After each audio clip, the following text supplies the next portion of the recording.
Well, we are back Monday morning on the FloTrack podcast. I am Kevin, joined by a melancholy Gordon, here to recap a sensational weekend in track and field. Gordon, do you want to get the bad news out of the way first? Do you not want to address it? Why do I have to do podcasts in general? Like, why do I have to do them? They make no sense. There's no purpose. Who am I even? No one's listening to this right now. There's no, like, I'm just talking into the open air. When I'm emotionally vulnerable, I should not be asked to do podcasts. I had to do it after the Sixers game 2 years ago. Now I got to do it today. Are you getting better at doing them like this, though? I don't know. You would think it would help you. You think going through that, it's able to distract yourself. I just don't think about Philadelphia. Just think about track and field. Right. But then I start thinking about track and field, and then I think about Philadelphia again, and it's not good. But yeah, my thoughts on being a sports fan. Well, one thing I like about track is that when people win or lose, there's no emotional. Yeah. Like, unless you're related to them. Yeah, I guess if they're my family member. I did have one athlete I was really emotionally invested in. And I wanted that person to run really well. Yeah. And they didn't. There was one time they didn't win. I was kind of like, ugh, I was annoyed. But that's why I love track. When USA loses in the 4x1, I'm bummed, but I'm not. You're not emotionally. I'm not emotionally attached. Dopamined crazy because why do we care about sports? It makes no sense. Because oh, it's all right. There's always next year. Now I got to live an entire year to get this dopamine again. That's ridiculous. You don't want that. I'm running out of time in life to get that. I realized, oh, there's next year, but I realized I have to sacrifice a year of living to get to next year. But you've seen them win before, so that's cool. A lot of people, their team never wins. But that feeling is gone. Yeah. That's old me. That's the tough part about pre-COVID. Sports. But you've seen the Eagles win. You've seen the Phillies win. Yes. Not the Sixers. I have not seen the Sixers. So, but at this rate... Put all your energy in the Sixers. At this rate, that's what you should do. Put more energy in the Sixers, I think. At this rate for Philadelphia, now we're becoming a meme because... The Silver City. The Union lost. The Phillies lost. The Eagles lost. There's a good chance probably. It's just the Sixers are going to make the finals and then lose. It's going to happen. But you'd take that right now, them making it to the finals? That's the thing that sucks about team sports, too. Yeah. Silver, no one really remembers. No one is putting a silver emoji on their Twitter bio. No one's happy about it. Jalen Hurts being second silver on a podium. Track is cool because you got those finish line shots of 3 people celebrating with their hands. There was no celebration up in the air in my world last night. I know. So if I said, hey, Sixers are going to make the finals, right now you'd say, that's cool. We won the East. We took a big step forward. That's awesome. But once you get there, winning the East means I don't care about. All you want to do is win. Yeah. I don't know. Well, luckily, I have this podcast to distract myself, and I appreciate, people listening, and I'm sure the comments are probably going after me, laughing at me. Well, we got one comment in particular that's interesting. As the person who stood next to Gordon for the Super Bowl yesterday, I am still in so much pain. From William. Oh, yeah. Well, William, I made a deal with him. Yeah. That if the Eagles won, he could come on the podcast. Oh, does he know track? No. Oh, that'd have been interesting. Yeah. But they didn't win, so now he's just in the chat. So was he going to take my spot? Yeah. It was. William's probably better at this than I am. Because imagine how I would have been today if they didn't call that holding penalty. You would have been green. I've been all green, up and down, face paint, everything. It would have been the greatest day of my life, but now I lost the voice, and I'm drinking water, and it's just not good. Anyway, people came here for a Millrose podcast. Let's give them a Millrose podcast. Not just Millrose. Yeah, let's do it. Because, this weekend wasn't just about Millrose. Some say it's the best weekend in all of track and field. For the year. The entire year. Yes. Some people say that. However. Right now, it's number one. Would you say up to date, it's the best day?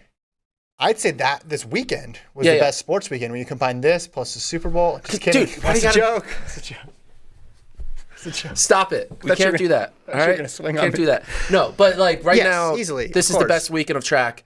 We're going to do it every weekend that goes by. We're going to say, was it better than this weekend? And forever, this will be number one until December 31st. No, it's not true. It's going to get knocked off. But I don't think it will. No, because I'm going to ask you throughout the year, hey, okay, what happened that weekend?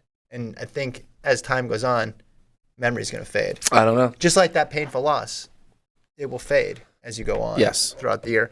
All right, let's break So this. much to go through. Big pod. Yeah, let's get into I'm it. excited. Let's start mid-distance. Yes. Let's start Yared Naguse. Start in the middle. Let's start with an American record. Let's start with a near world record. Let's start with a sub 26 second last 200 off of 3:47 pace. Another American record for Yared Naguse. Just an incredible run in Millrose.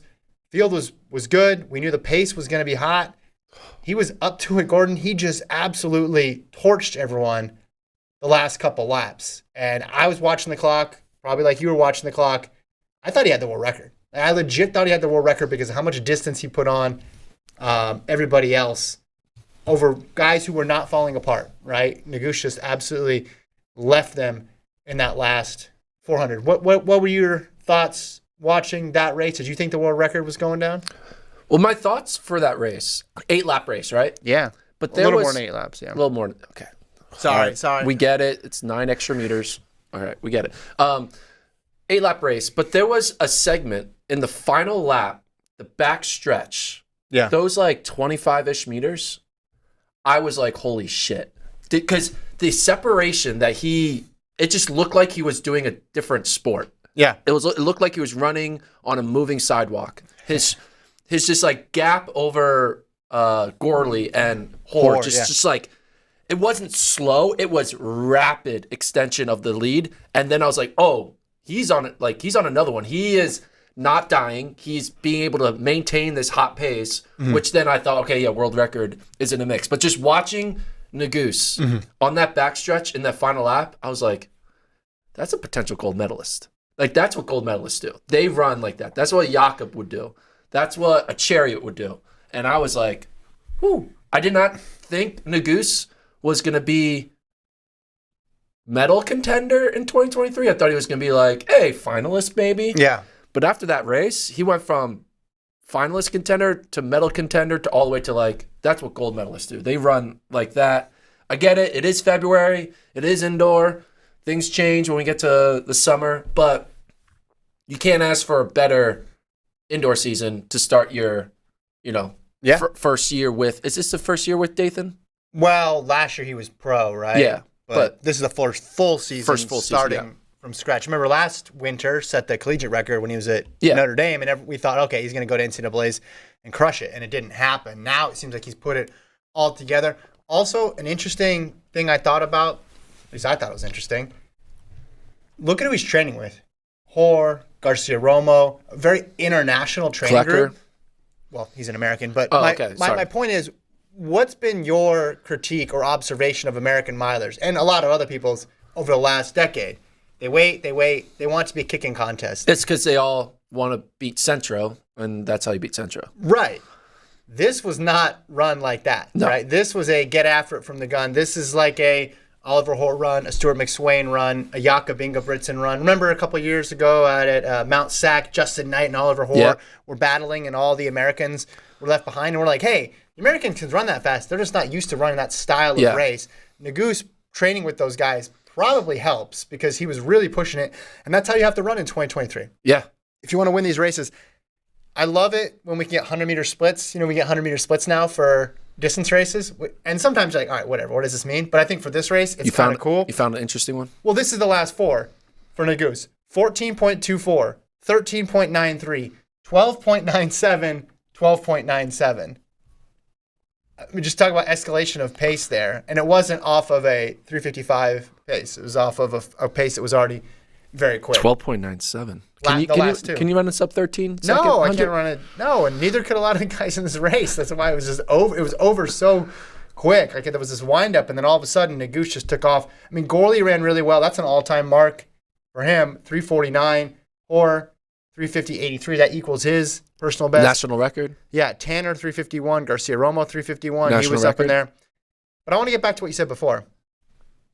What did I say before? What's the expectation now? You're saying gold? You're saying medal? Yeah, for sure medal. I mean, maybe gold. I mean, it's kind of disrespectful to Jakob to say gold. I guess even more disrespectful to Whiteman because I didn't even pretend that he's the defending gold medalist. He is the gold medalist. But yeah, I mean, 347. That is world class, literally world class. It is the world lead. It's a national record.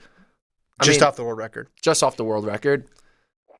What else do you need him to do? Like, he ran 347 indoors. I don't think we're going to look at a 347 guy on the outdoor season and be like, nah, you can only make the final. No, you look at that, okay, that guy can win it, if not medal. And we know he can kick, too. Yeah. So it's not as if he's just going to be a time trialer who's going to get into the big race and fall apart. Trivia question for you, of which there is no right or wrong answer. That's a great trivia question. No right or wrong answer. Then that's a fun, okay. But you're saying Nuguse... A trivia question with no right or wrong for answer. sure medal contender. Yes.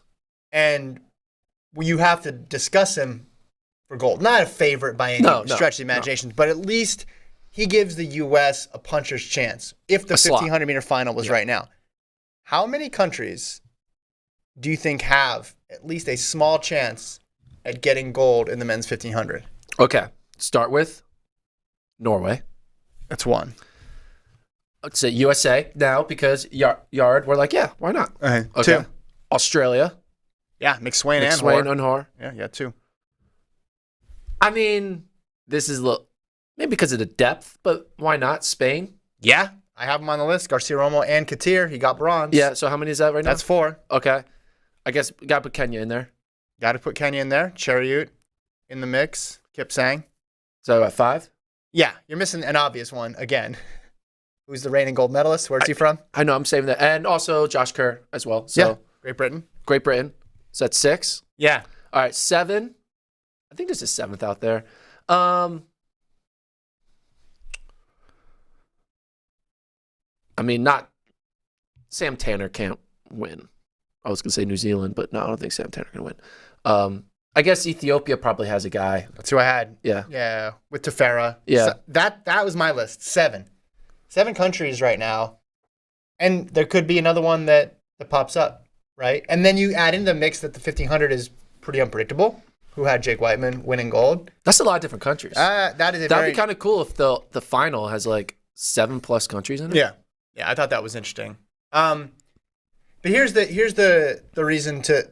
Here's the opposite case here, right? Oh. No, never mind. Here's the reason why we might want Germany just had a 350 miler. Baldersmeier in the mix, yeah. Morocco just got a good runner. Yeah. Well, they'll have... I'm sure come Worlds they'll have people. But at minimum right now, it's 7. It's like where you start with. It is indoors, right? And I think what's interesting about... You convert this mile to the 1,500. All right, 330.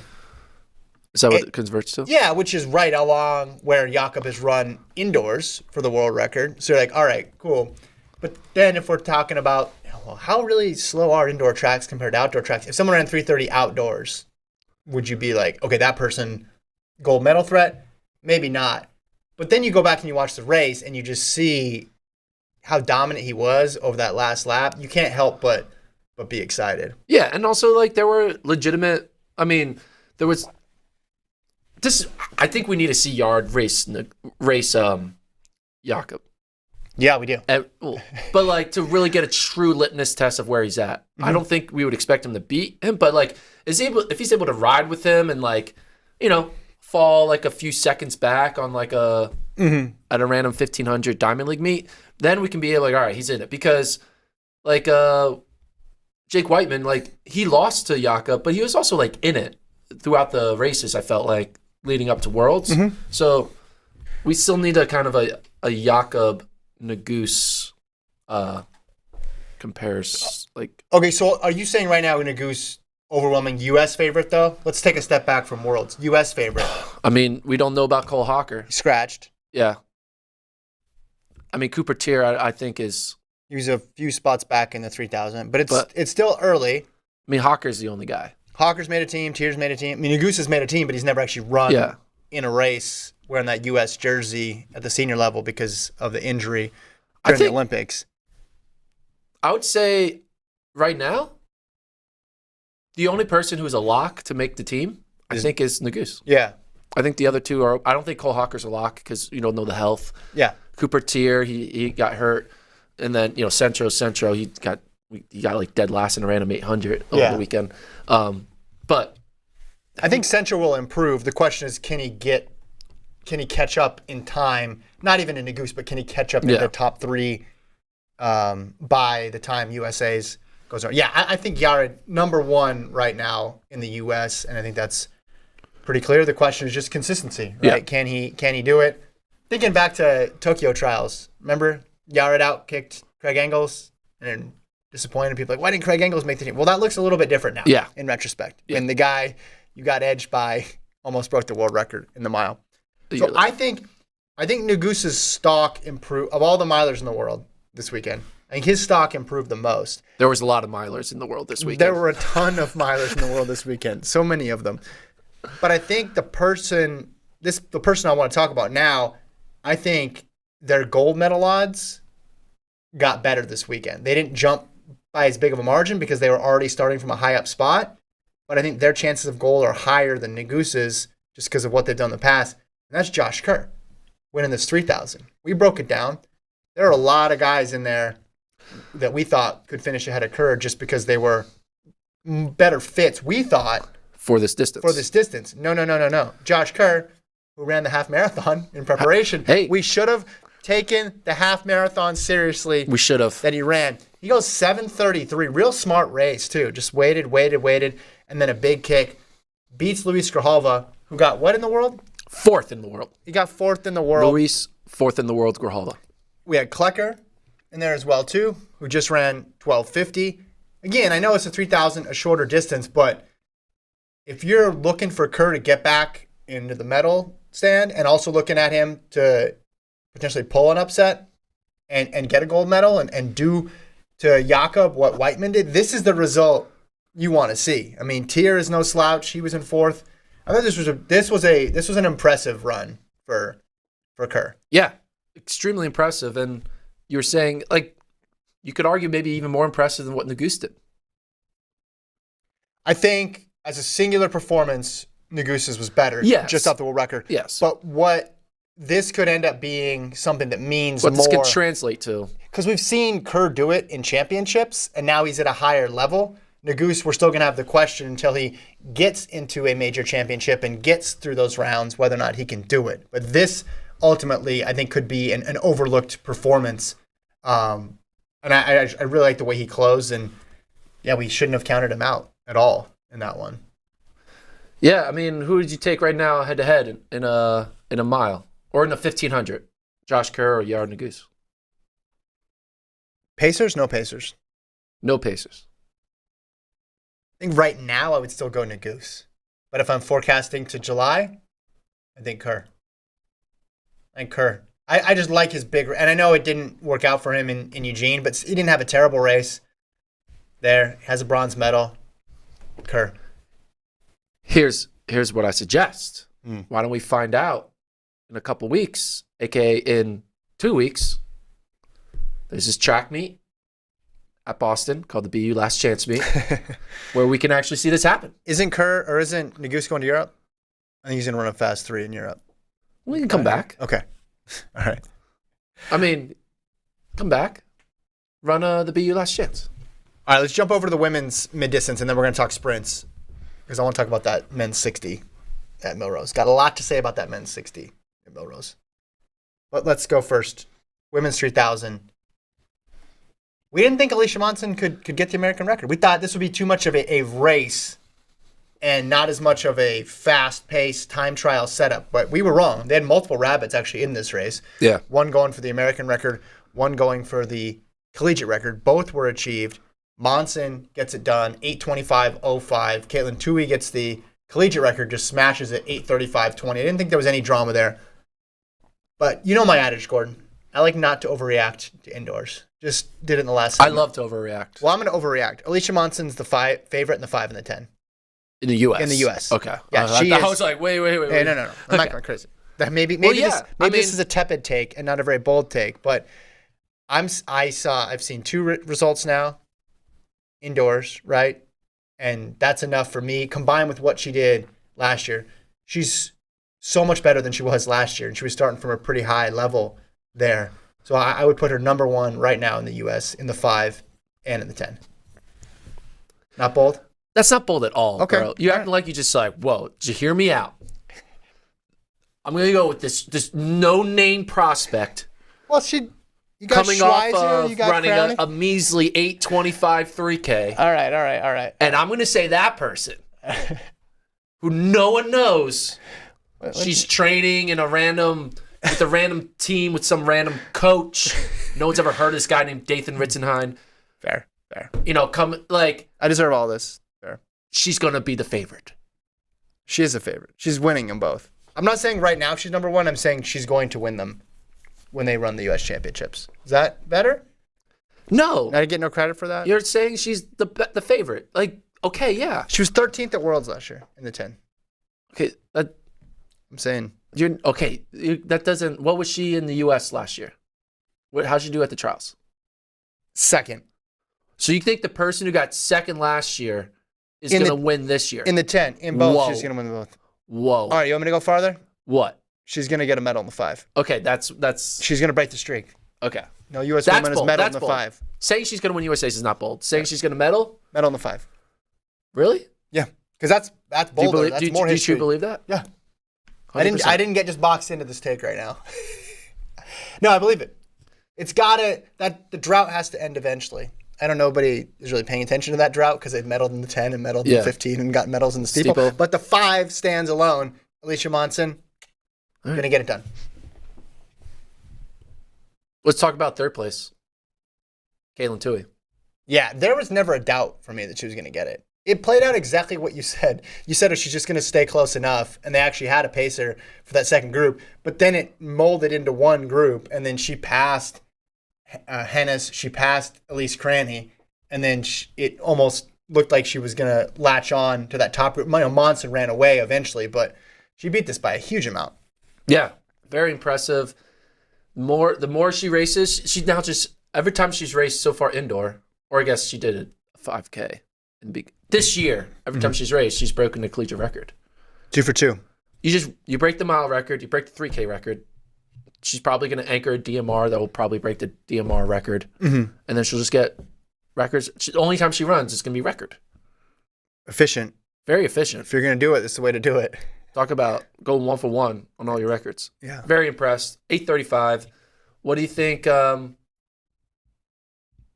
do we think she is now? I mean, obviously, she's the heavy favorite for all the NCAA races she's going to run, but we're not thinking about Caitlin Tui as NCAA favorite. We're thinking about her as, can she make a team?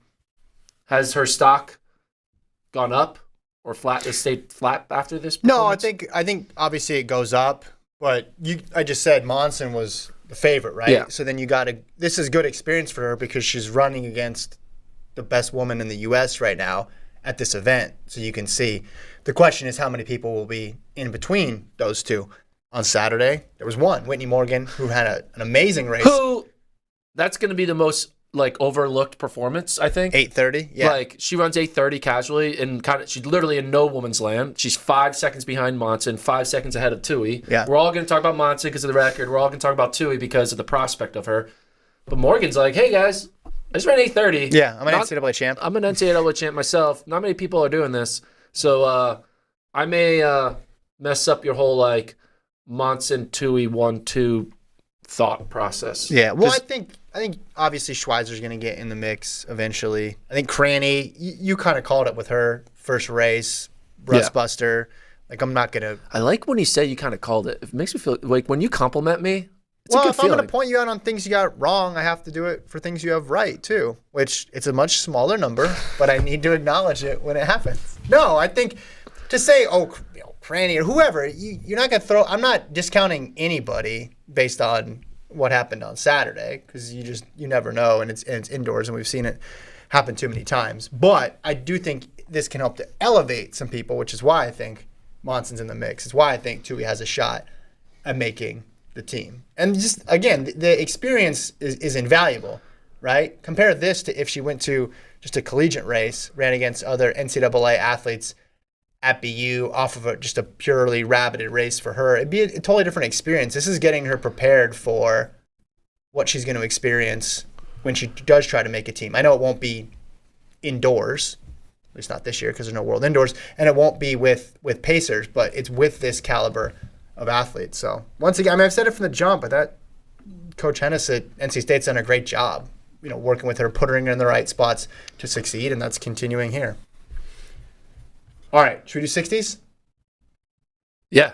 Who wants us to talk 60s in the chat? No. Someone says Femke. Yeah, we'll get ready. We'll get to Femke. Big Femke fans. We got Femke coming later on. Breaking news. Okay, hold on. Breaking news from Gordon at 12:56 p.m. Central Time. Well, actually, Colt, do you want to predict the breaking news? Producer Colt, you there? Oh wait. Well, This Duke's is good- not in this is season good breaking right now. news. Or, I mean, Duke is in season, but kind of losing a lot.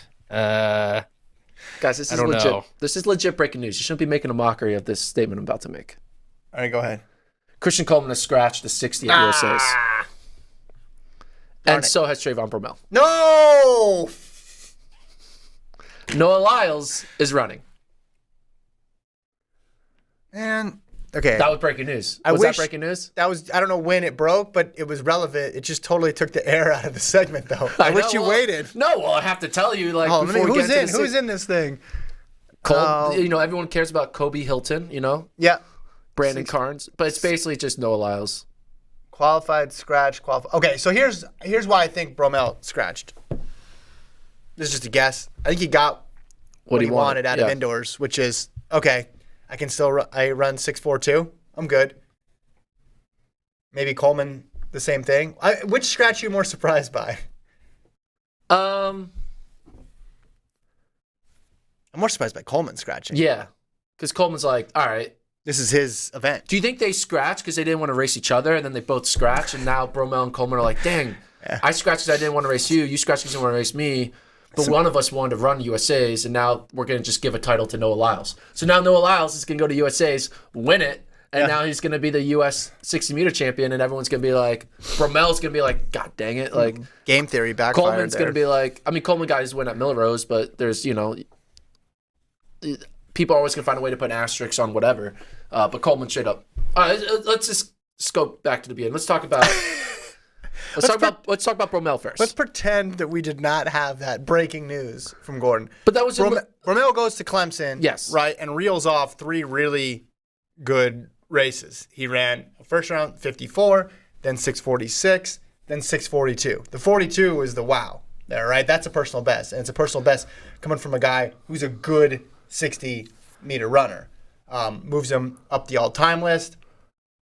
I saw that. I thought, okay, this just goes to show, this furthers the whole theory that sometimes you can just throw out that first race. 'Cause some people debut in spectacular fashion, and then you're like, wait a minute, I wonder how much faster they can go. And it turns out they don't go much faster. But other people, takes them a race or two. Bromell also had a first round and a semi to get going here. So, frankly, I was a little shocked that in 1 week he was able to go from losing to Lyles to 6:42. I mean, I wasn't that shocked. Bromell is one of the best in the world. Oh, no doubt. But because he's one of the best in the world at this event, it's so hard for him to better his old marks, and he was able to do it. Yeah. Clemson's a fast-ass track, too. I mean, that's where Coleman broke his world record at first. Mm-hmm. But, yeah. I don't know. I wasn't that surprised. 6:48 was his PB going into the weekend. He went all the way down to 6:42. That's a pretty big jump. Yeah, but I think he was always better than 6:48. How often was he running indoors? Oh, sorry, 47 was his PB from Portland, World Indoors. Yeah, but like last year, he probably wasn't doing much indoors. In his peak, like Well, his fair past 2 or 3 years has been his But peak. he ran right? the World Indoor Championships. And that was the medal 16. season. Yeah, but Yeah, that 15 was his before medal season. Yeah, no? but he wasn't as good then. Trayvon Bromell is better this year than he was in 2016. He was pretty good in 15 and 16. He had a medal in 15. Yeah, but Trayvon Bromell medaled last year too. is a better. Trayvon Bromell this year would smoke Trayvon Bromell from 2016. Man, there's only one person who can answer that question. Coming up next on the pod. I think he would agree. I don't think Could you Bromell thinks he was better in 2016. I think he thinks he's better this year. Everybody, if you're you think you're a better podcaster now than you were in 2021, but and I probably think the same thing. Everyone knows that 2020 podcast where I ranked the NAU women's all-time team. That was the best. Okay. So I was surprised you weren't. Fair enough. We'll leave it there. Let's go to Millrose, though. Okay. Because we had Lyles versus Coleman. So Lyles was getting another crack at a top flight 60 guy after beating Bromell in Boston. This race, he has a twitch at the start line. false start. They call back. Coleman was upset because Coleman got a incredible start. I don't know if you noticed that. And you could tell he knew he got an incredible start because he was so mad. They called it back. Looks like Lyle's going to be DQ'd. The crowd boos. They allow him to run under protest. Nobody knows the rules in track and field, so they let him run. But his results aren't in there. But his time Was in a the six- final was a 53. Yeah. Coleman ran a 6:47. Coleman looked as good as he looked last year. Coleman, right? There's still another level up for Coleman to go, right? When you go to his all-time performances when he was breaking the world record in the 60 and in Albuquerque and Clemson, running all these insanely fast times and going sub 6'4". But to me, that looked like Christian Coleman, 60-meter superstar out there. But I think once there was a callback, to me, I thought Coleman for sure had it because I just saw how good his start was the first time. And I also thought probably changes Lyles' mindset a bit, having to get in the blocks the second time. Do want to say... Also, I hate that rule. I just want to say. I hate it. We can't have one set of rules for regular season and then a different set of rules for the championships. So, I don't think we should do that. I want to call out Michael Johnson. What did he say? He said, Trayvon 642 yesterday, Christian 647 today. Who has the world lead fastest time? Christian? How? It's complicated. See, that's wrong. Well, no, but I thought the same thing. I didn't think that Clemson meets were certified. No, Clemson meets their count. Yeah, a lot of people didn't know because I saw a lot of people tweeting that. Well, a lot of people are dumb. Well, I'm not dumb. Why did you not know it was counted? Because in that initial list it wasn't, and I didn't see the updated list. Why didn't you look at the updated list? Because there's too many things to keep track of. It was the greatest week in track and field history. Yeah. I'm not looking up. I just looked at that initial list and thought, these are the meets that are certified. I didn't think they would be able to certify mid. Like, I thought in the initial release, they said it needs to be done a certain period of time beforehand. Yeah. So don't blame us for not well, refreshing every PDF. They changed the rules. No, the problem is people expect a result to happen and then it be updated on like the top list. It's just, It's not that. It's not that. It's on the list. I know it's on the list, but Clemson initially wasn't on the list of venues that was approved. That's but it was why, on the list. Yeah, it was on the list this weekend. I know, but they also had said earlier that there was going to be a cutoff, and clearly they changed the rules. I just say there was early season. But Michael Johnson's implying that like, oh, this is the stupidness of the sport that the World Athletics is not stupid. recognizing It's stupid. Trayvon 642, but World Athletics recognized it. They did eventually, but it was stupid that it was even a question, and it was stupid that we got this far in the season to have that situation still arise. There was somebody who ran fast early season in Clemson that wasn't on there. Was it Steiner? Oh, no, it was a Florida State kid. Yeah. But that was from earlier. Okay. You can't expect people to be paying this close attention to the minutia of it. There's so much other stuff to keep track of. But this is an annoying part of the sport. He's right. I'm right. You're wrong. Sorry. Just how it goes. That's not how it goes. That's how it goes. I thought the same thing. Now, I went and checked. You're not the arbiter of right and wrong. I went and checked, and I saw that he was on there, and I concluded, okay, this must be because they added Clemson. But I also remember early on, they said there was a deadline to when the meets needed to be added, and I didn't think they could be added 30 meters into the race. It was added like multiple weeks ago.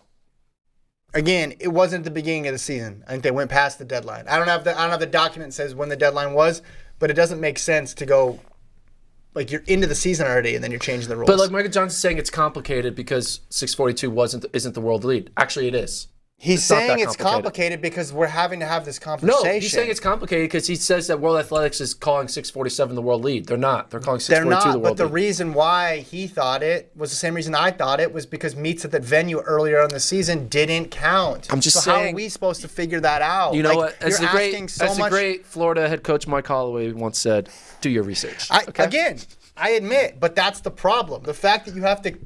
What other situation are you in sports where you're having to continually update to see if this venue counts and that venue counts? We should know before the season starts.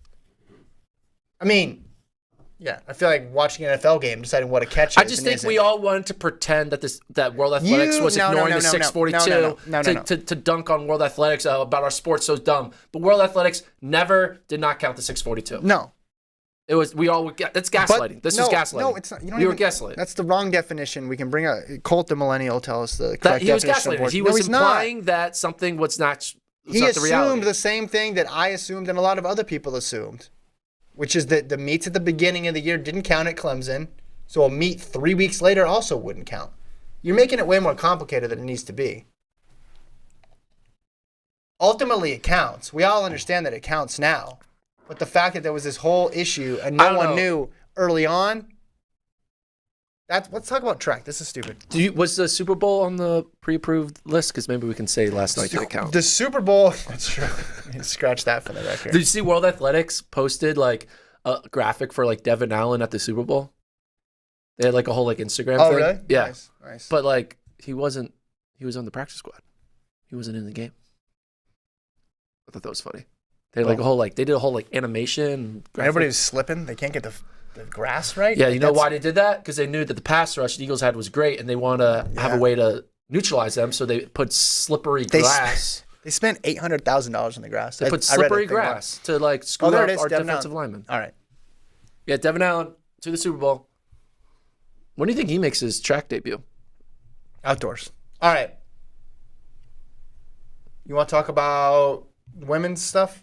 Women's sprints? Aaliyah Hobbs got the win. It's what we expected. Is she running USA's? Aaliyah Hobbs is running USA's. Okay, so yeah, I want to see her in Albuquerque in the altitude. Still think she can improve on that sub-7. Maybe move up the all-time list. Maybe give that Gail Devers American record a scare. Sha'Carri Richardson in USA's. Really? I'm just kidding. Oh. Abby Steiner, American record, not the world record, so we both lost on that bet, but the American record in the 300.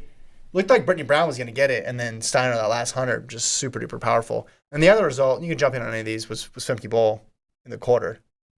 World Indoor Tour, 49.96. Who are you taking in a 350-meter race? Femke Bowl or Abby Steiner? Indoors or outdoors? It's half indoors, half outdoors. So it's like On a straight line then, or that curve? it's just one long curve, and there's one hurdle. Oh. There's just one hurdle. Oh, okay, I'll go bowl. But it's one of those like, like those like hurdles that are like this tall. That are like it's only like an 8-inch hurdle. No, it's like an 8-inch no, hurdle. it's like an 18-inch hurdle. Okay. So you gotta recognize it, but you don't gotta. I'll go Steiner still. 350. I'll go Steiner. Okay. But I thought Bowles sub 50. We talked about That's why legit. she in the sea heat. You could tell why. She didn't want anybody in her way Yeah. running that time. And pretty close to the world record, still a little ways to go. But I like that she's running indoors, making the most of it. Yeah, I mean, you see here on the screen, she looks smooth. 49 seconds is not run often. What is that all time? That's 6. How many women have 3 broken women 50? have run faster. Oh, how many women have? There's been 8 performances. Well, how ever. many people? 1, 2, 3, 4, 5. By my count. So she was the 5th woman to break 50. Could Femke Bowl? I mean, I think she's going to win her gold because Sydney won't run the 400 hurdles. But imagine, could Femke Bowl become like the Patrick Ewing or like the Dan Marino of track, where you're like an all-time great, but you never get to win gold because she just always is in an event. Well, if Sydney stays in the 4 hurdles, absolutely, yeah, because they're similar ages. You could see it. I just think she's either because the events are going to work out, like the event choices are going to work out in her favor eventually, or maybe her career will just last a little bit longer. But I think she'll get a gold. She's too good not to. Yeah. I just think. And She's still young too, right? yeah, she's basically Sydney's age, isn't she? Femke Or is she younger than Sydney? 22. Yeah. Wow, I thought she was. Was 20, Sydney's- I thought she was 24. Sydney 23 or 24? Dang. How old's Sydney? Sydney. I thought they were the same age. Sydney is 23. Yeah. All right. Moving on. Well, we have some other just, more random results. Tarsus Oregot from Alabama, Ugandan record in the 200, ran 20.20 in New Mexico, correct? And then other college performances. Oh, no, hold on. No. Oh, go ahead. I think this guy could surprise people. I think he could make a world final. I think he could, potentially. I mean, obviously, the 200 is the craziest event on both the men's and women's side. We have the Noah Lyles world and all the Americans. But say chaos happens, this guy could go on strong, have an incredible sophomore season at Alabama, beat someone like Matthew Bowling, upset Bowling in the 200. And everyone's like, whoa, who's this Ugandan guy beating Bowling? And then he goes into Worlds with like a 19.8 PB and then finds a way to get third. I know I just projected him as an incredible season. I mean, that'd be. I'm but sure 20.2 is the second fastest ever indoors. NCAA. Okay. Yeah. Yeah. That's fast. Step one, win the NCAA title. I think he's a favorite. I think he's going to be Bowling. Okay. But before all that other stuff, I know you have his next 3 years of his life all mapped out, but first, win that He may be one. my new person that I'm going to be like, watch out. I've moved on from Abby Steiner. Now I'm all on this guy. Beef Boy says, which situation is worse, Femke or Rai Benjamin?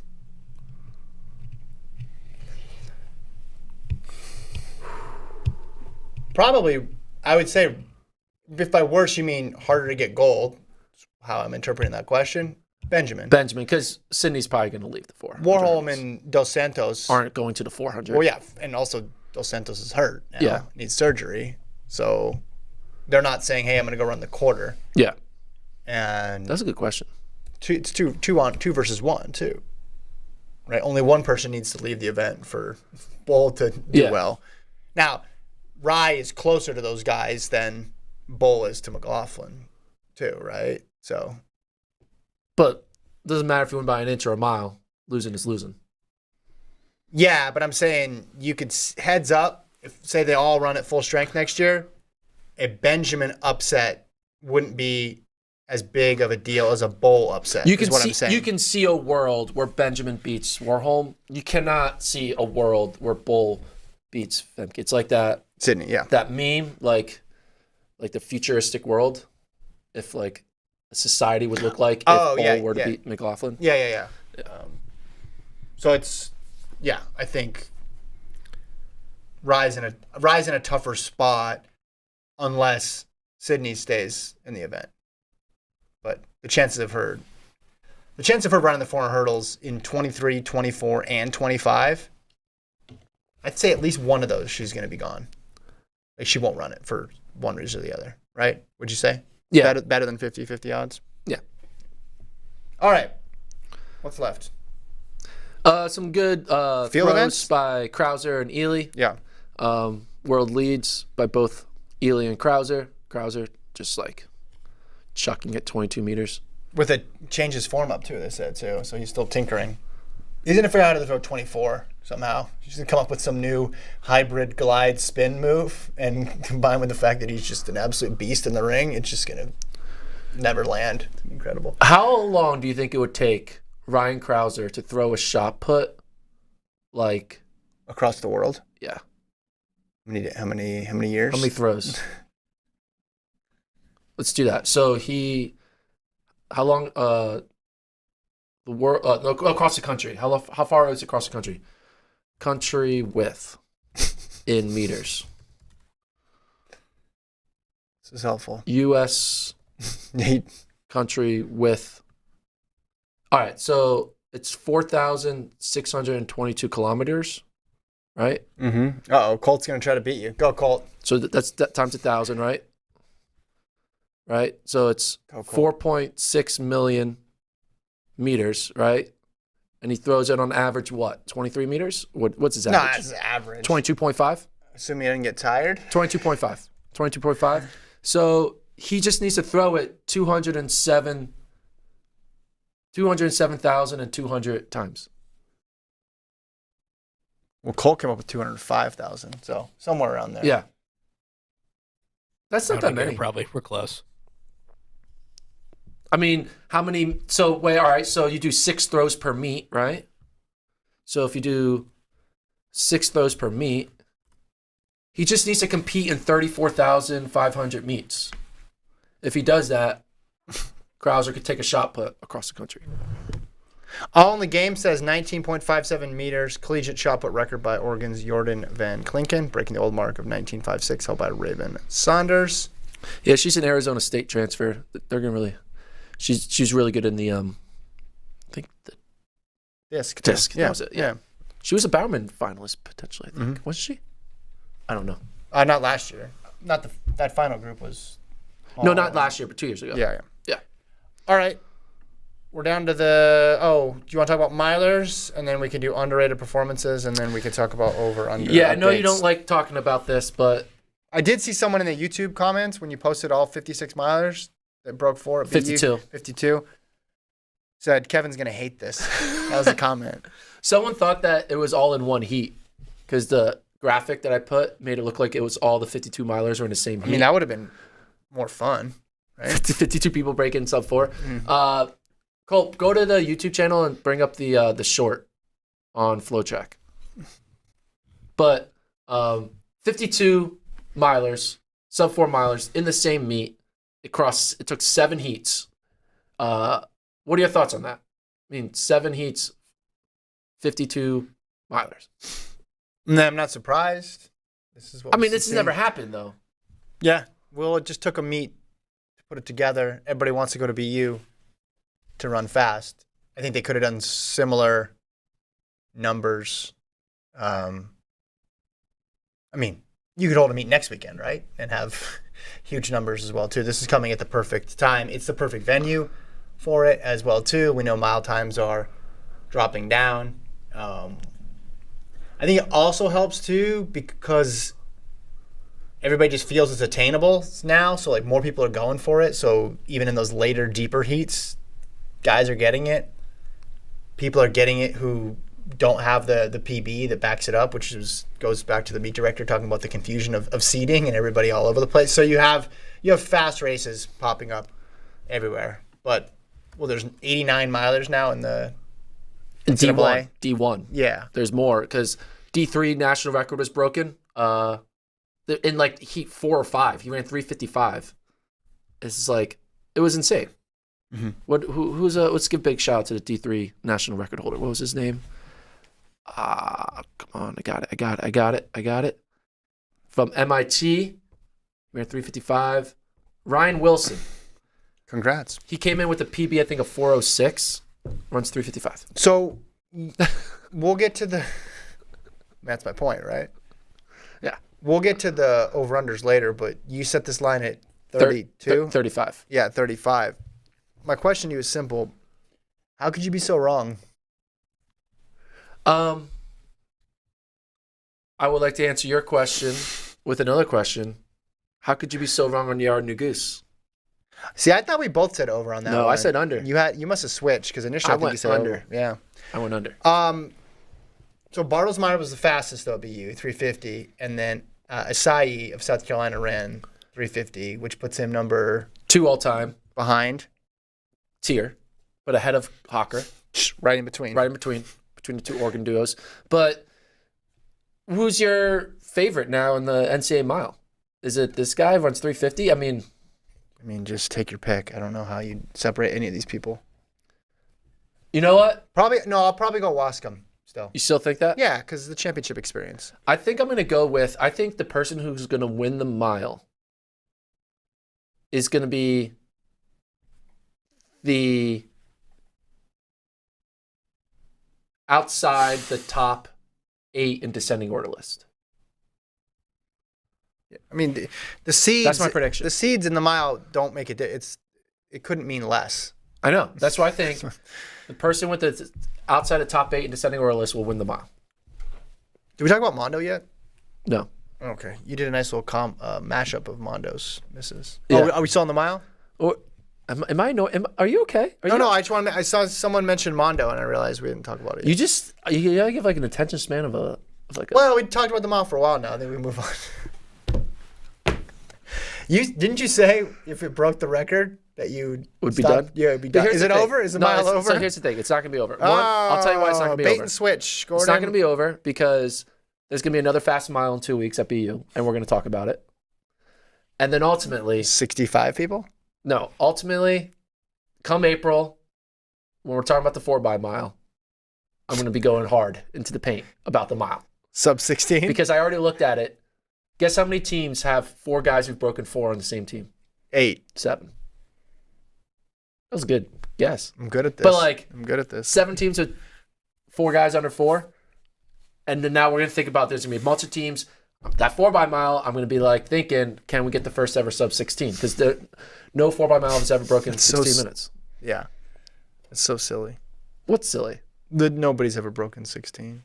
Because they've had the potential to do it. Yeah. They just start jogging. I know it's different to run it when you have nobody with you. Yeah. I mean, But- Morgan tried doing it with Cole and Cooper. But here's how you could do it if you all just run hard. Because now you have 7 teams. So you could at least get 3 of them together maybe. And maybe now, line your guys up. 359 is the new jogging. So now your third leg who runs 359, you'll be like, all right. Maybe the men's 4x mile at Penn will be as like the women's 4x15 was last year. Yeah. But I will officially retire the mile after the 4x mile at Penn Relays. We'll have a ceremony.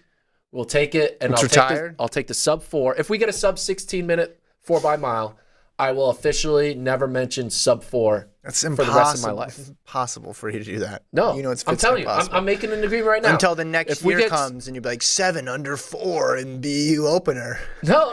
I can see the headline now. If we get sub 16 4x mile at Penn Relays, I would never mention sub 4 for the rest of my life.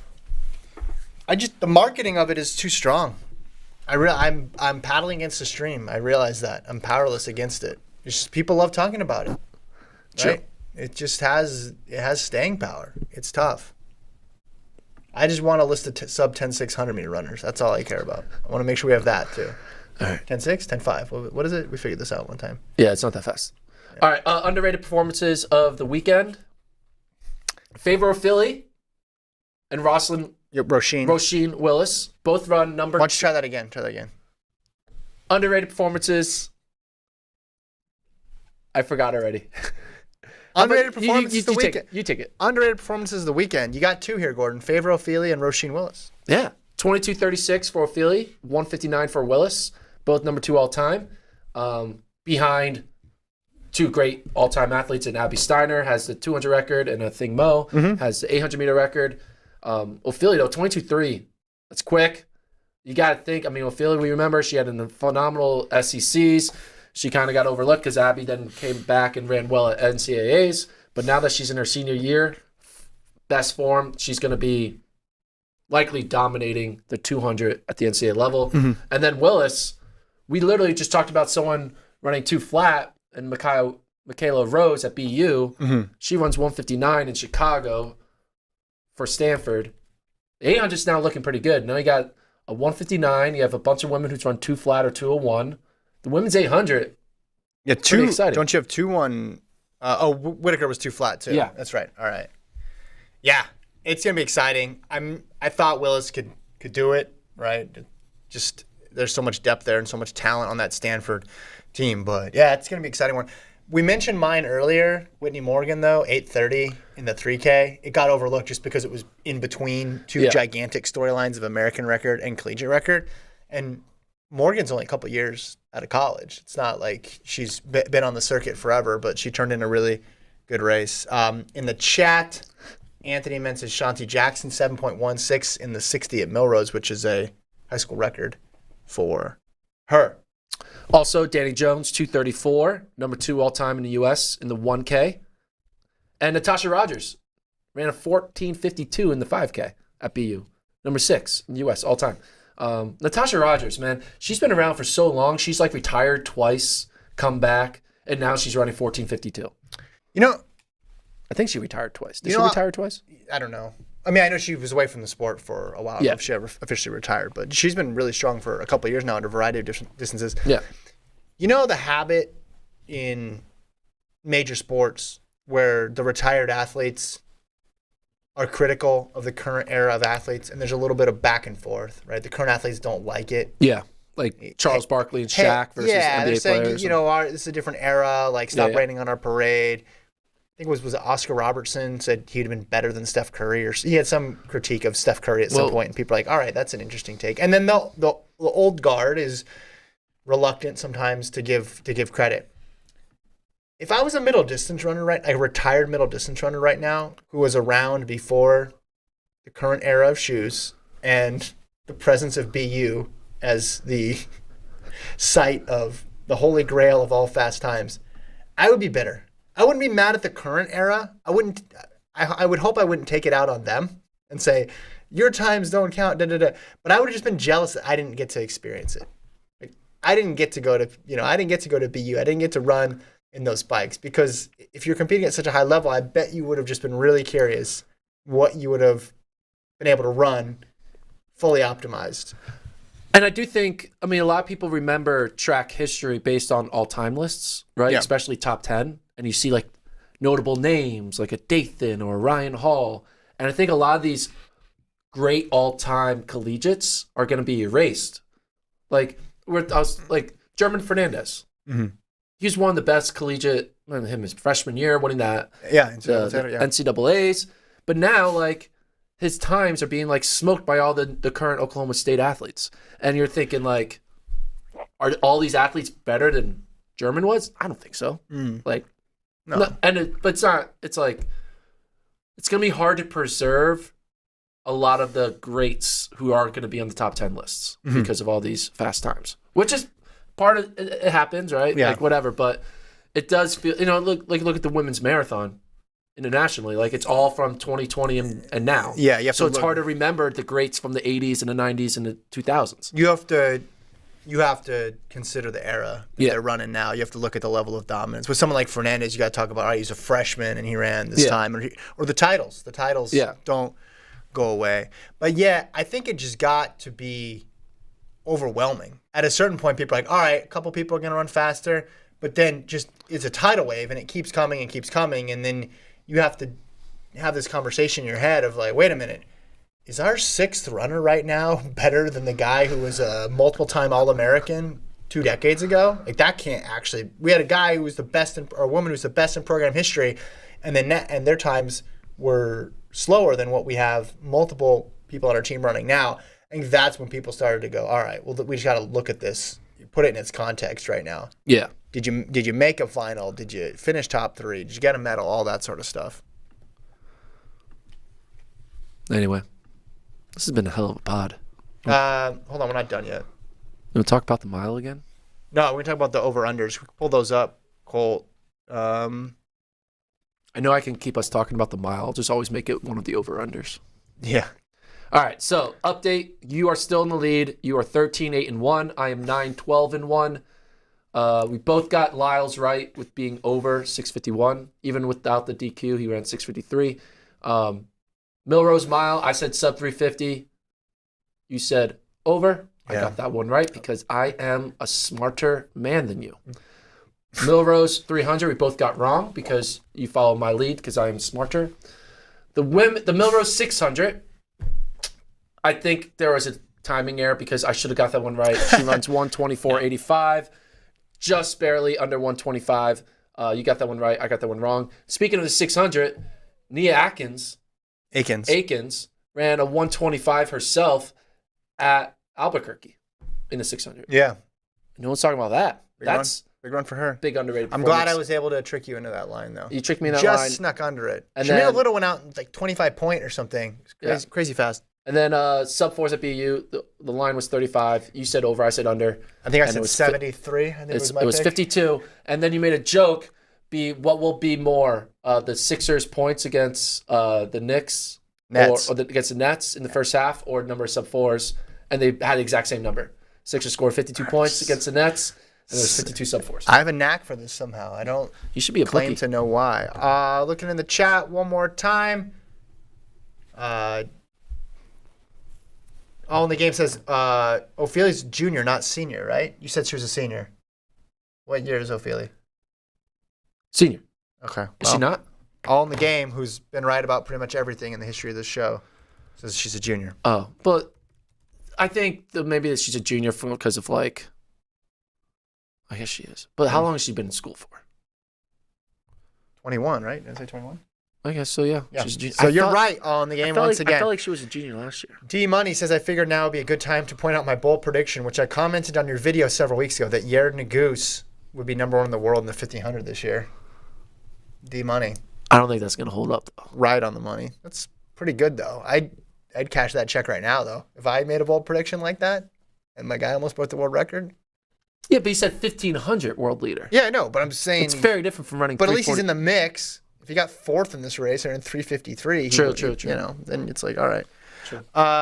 David says, Kevin is saying exactly what I told someone. I never thought I could run sub 4. Now I think I could. Yeah, there's like, if you ran, what do you think the cutoff is? Like this, a person running from the 70s or 80s who could rightfully claim now to be a sub 4 person. Like 4.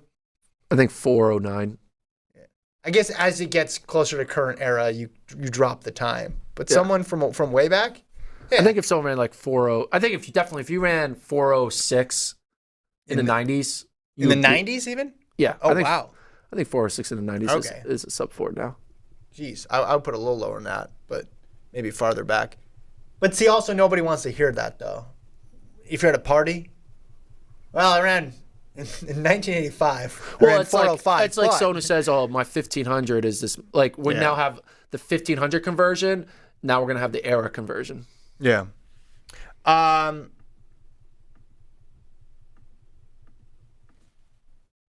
see what else. Hi, Kevin. Hi, Gordon. So, Thomas compared to Skip Bayless. Ophelia is not a junior, according to Jordan. So it's a mystery. Oh wait, now Jonathan says he's an hour and a half into his 50K. So he's been running a 50K. While listening to the pod? Yeah. That's awesome. I'm looking at the beginning of this conversation. Hey, everyone. Currently attempting to run a 50K. Can't wait to listen to my favorite podcast during this. There you go. So he's running 31 miles. And we're an hour and a half. How many miles in are you, Jonathan, right now? You can do it. Keep going. Don't stop. Just one more mile. You got this. I'm doing motivation for him. Okay, now they're all debating on what year Ophelia is. So we'll figure it out eventually. We can get to the bottom of this. Yeah. Not. We don't need to get mad at each other. It's just collegiate eligibility. Yeah, collegiate eligibility. We can figure it out. We know she's in school. That's all that matters. Yeah. Oh, okay. Yeah, I see. There's confusion on someone thought junior, like. Oh, world junior. Junior. Junior. For classification for okay, world yeah. athletics. Hey, No, she's not a junior. As Gordon said, track's really easy to understand, so nobody should ever have any sort of misconceptions about what's going on. She's 20 years old. Yeah, everything is very clear and easily accessible. December 31st, 2002. It's her birthday. Do you think they should let people run under protest? You didn't weigh in on that. Yes. I think they should just run the race. But you got to call them back, though, right? No. I think you... Why, though? Why do you call them back? Yeah, just let them go, and then if they fall started, you disqualify. Oh, because it screws up the other person's race. Why? Because... Does it? In the 60? Yeah. Because you're competing with somebody, and having a person out in front of you is... And if they don't count... Look at that's Makes a you good go faster, thing. no? It's a rabbit for you. You're like, chase the rabbit. I don't know how it works in a sprint. I just think if you do it, there's no you could just do it every single time. But then they don't. Sometimes in these types of meets, they ask to run under protest, and the people say no because if it's a clear false start. It just I saw someone say it or post it or something. It's like, yeah, for the superstars, you should let them do it. Define superstar for me then. If you can make me a list and tell me who's on this person gets to false start list and it gets approved by everybody, then I'm cool with it. But by saying superstars get to run, you're opening the door. Because if it was lane 8 and it was someone, they're gone. They would have been gone. They're gone. I think it sets a bad precedent. Again, if you want to have 2 sets of rules, that's fine, but you need to clarify what the rules are. You know the rules. And also, if you're being paid to be there. If it's a if you're being paid to be there, then I think some of the people getting paid to be there still would have been gone after this. There's paid to be there, and then there's paid to be there. Lyles was paid to be there. That's different. And it's also more money. He's getting more money. Okay, well then. There's people who are getting paid to be there who you probably don't even know. They probably got $500, $1,000. Okay. Travel vouchers, breakfast coupons, whatever. They got something. But And also it makes a difference if it's a twitch, which is what this was, versus a clear get out, right? They're gone. And then it just takes a lot of energy. But also they don't care because it's like, it's not a consequential winning and losing.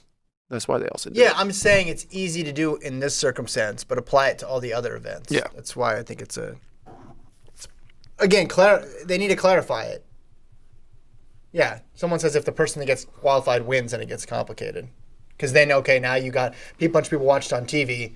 Oh, yeah, but that person didn't win. Why? Because they're running under protest. Why are they allowed in the race? I'm not worried about those people. I am.